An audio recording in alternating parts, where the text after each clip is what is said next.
యుద్ధం మళ్ళీ పాత రోజుల దగ్గరికి తీసుకెళ్తుంది. ఒకప్పుడు యుద్ధానికి సంబంధించినటువంటిది అదే యుద్ధాలు ఇయన్నీ పక్కన పెడితే, మా చిన్నప్పుడు పొట్టు పొయ్యలు చూశాను, కట్టె పొయ్యలు చూశాను, కిరసనాయిల పొయ్యలు చూశాను. ఆ తర్వాతన కాలంలో గ్యాస్ పొయ్యలొచ్చినాయి. ఇప్పుడు మళ్ళీ కిరసనాయిల పొయ్యల దగ్గరికి అప్పట్లో ఏంటంటే, కట్టె పొయ్యలు వాడటం వల్ల ఆ పొగతో మీరు నాశనం అయిపోతారు. మీ ఊపిరితిత్తులు దెబ్బతింటాయి. కాబట్టి కట్టె పొయ్యలు వాడొద్దు, పొట్టు పొయ్యలు వాడొద్దు అని ఆ తర్వాత కిరసనాయిలు వాడకం వల్ల కూడా వాయు కాలుష్యం వచ్చేస్తే మీ ఆరోగ్యాలు దెబ్బతింటాయి. కాబట్టి కిరసనాయిలు వాడొద్దంటూ గ్యాస్ వైపుకి తీసుకొచ్చారు మనల్ని అందరిని. ఇప్పుడు మళ్ళీ వెనక్కి పోండి అంటున్నారు.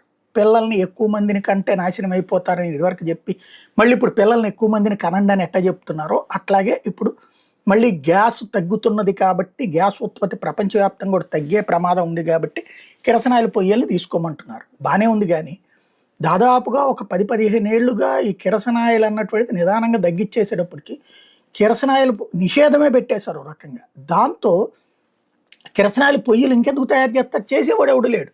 ఇప్పుడు మళ్ళీ కిరసనాయిలు ఇస్తామంటున్నారు, బాగానే ఉంది. కిరసనాయిల పొయ్యి ఎక్కడి నుంచి వస్తుంది, ఎక్కడ పొయ్యాలి? పాత పొయ్యలు ఎప్పుడో తీసేసాం. మా ఇంట్లో 2 ఉండే, చిన్న పొయ్య పెద్ద పొయ్య అనేటటువంటిది. ఆ 2 పొయ్యిలు ఎప్పుడో పడేసాం. ఇప్పుడు కిరసనాయిల పొయ్యిలు ఎక్కడి నుంచి వస్తాయి? కిరసనాయిల పొయ్యి లేకుండా కిరసనాయిలు ఎక్కడ పోసుకోవాలి? ఇప్పుడు ప్రభుత్వం కిరసనాయిలు కొనుక్కోమంటుందో, బట్ కిరసనాయిల పొయ్యిలు కూడా అమ్మించాలి.